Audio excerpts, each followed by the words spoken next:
Hi అండి, సింహాచలం గిరి ప్రదక్షిణ గురించి చెప్పాం కదా. ఇక్కడైతే చూడండి, స్టార్టింగ్ రథం అనమాట. ఇందులోని ఆ దేవుడిని ఊరేగిస్తారు.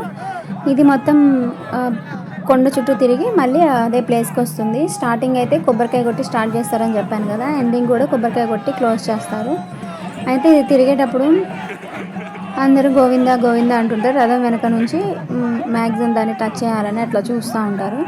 అయితే ఈ ప్రదక్షిణ చేసేటప్పుడు ఏంటంటే నాట్ జంక్షన్ అని ఒకటి ఉంటుంది. అక్కడికి వచ్చేసేసరికి అంటే ఇంకా దగ్గరకు వచ్చేస్తుంది అనమాట. ఇంకా దగ్గరకు వచ్చేసిందిలే కదా అని చెప్పి అందరూ అక్కడ రెస్ట్ తీసుకుంటారు. అంటే అక్కడ నుంచి ఇంకా 1 కిలోమీటరే ఉంటుంది అనమాట. పడుకునే వాళ్ళు, కూర్చునే వాళ్ళు, రెస్ట్ తీసుకునే వాళ్ళు, తినేవాళ్ళు అక్కడ ఎక్కువ మంది ఆగిపోతారనమాట. తర్వాత స్టార్ట్ చేస్తారు కదా మళ్ళీ. ఇది మెయిన్ ఇంపార్టెంట్. మీరు ఎప్పుడైనా సరే సింహాచలం గిరి ప్రదక్షిణ చేసేటప్పుడు అక్కడ దాకా వెళ్ళి రెస్ట్ తీసుకోవాలని ఆగిపోకండి. చూసారా ఎంతమంది అట్లాగా రెస్ట్ తీసుకుంటున్నారో.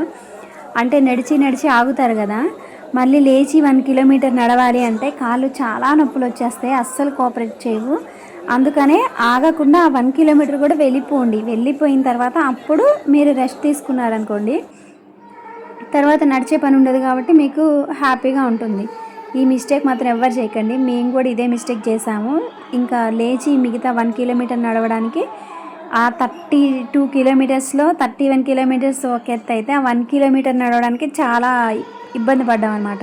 అంటే పాదాలు నొప్పులు వచ్చేసి, కాళ్ళు నొప్పి వచ్చేసి అసలు నడవలేక ఇంకా అడుగు వేయలేని పరిస్థితికి వచ్చిందనమాట. సో ఈ మిస్టేక్ అయితే ఎప్పుడు చేయకండి.